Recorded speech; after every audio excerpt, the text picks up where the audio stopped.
வணக்கம் மக்களே, தமிழக மக்கள் அனைவருக்கும் வணக்கம். ஜூன் 1ஆம் தேதி முதல் அமலுக்கு வரும் புதிய மாற்றங்கள் மக்களே. அனைத்து பொதுமக்களும் காணொளியை கடைசி வரைக்கும் பாருங்க. இந்த மாதிரி பயனுள்ள தகவல் போடக்கூடிய நம்முடைய சேனலை மறக்காமல் சப்ஸ்கிரைப் பண்ணி வச்சுக்கோங்க மக்களே. சரி வாங்க வீடியோவிற்குள் சென்று விடலாம். ஜூன் 1ஆம் தேதி முதல் அமலுக்கு வரும் புதிய மாற்றம். ஆதார் முதல் சிலிண்டர் வரை அனைத்துமே மாறப்போகிறதா? வரும் ஜூன் 1ஆம் தேதி முதல் இந்தியாவில் அமலுக்கு வர உள்ள சில விவரங்கள் பற்றி இந்த பதிவில் பார்க்கலாம் மக்களே.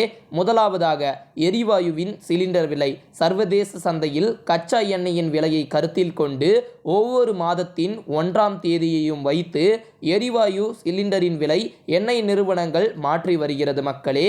அதன்படி திருத்தி அமைக்கப்பட்ட எரிவாயு சிலிண்டர் விலையானது மாதத்தின் முதல் தேதி காலை அறிவிக்கப்படுகிறது. அதே போல வரும் மாதம் ஜூன் 1ஆம் தேதியும் எரிவாயுவினுடைய சிலிண்டர் விலை வெளியிடப்படும். அந்த வகையில் 14 கிலோ எடையுள்ள வீட்டு உபயோக சிலிண்டர் மற்றும் 19 கிலோ வணிக சிலிண்டரினுடைய விலை மாற்றியமைக்கப்பட உள்ளது. இரண்டாவதாக ஆதார் அட்டை. ஆதார் அட்டை இலவசமாக புதுப்பிப்பதற்கான தேதியை ஜூன் 14ஆம் தேதி வரைக்கும் நீட்டிக்கப்பட்டுள்ளது.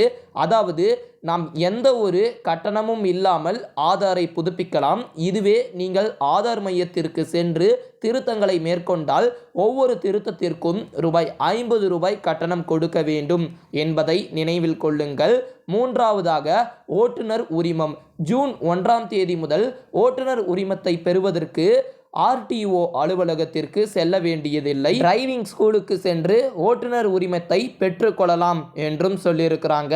அதாவது புதிய விதிகளின்படி ஆர்டிஓவிடம் சென்று தேர்வு எழுதாமல் அங்கீகரிக்கப்பட்ட தனியார் ஓட்டுநர் நிறுவனத்திலிருந்து தேர்வில் தேர்ச்சி பெறலாம் என்றும் குறிப்பிட்டுள்ளார்கள். 4ஆம் அறிவிப்பாக 25,000 அபராதம். ஜூன் 1ஆம் தேதியிலிருந்து 18 வயதுக்குட்பட்ட வாகனம் ஓட்டினால் 25,000 அபராதம் செலுத்த வேண்டும் என்றும் சொல்லியிருக்கிறாங்க.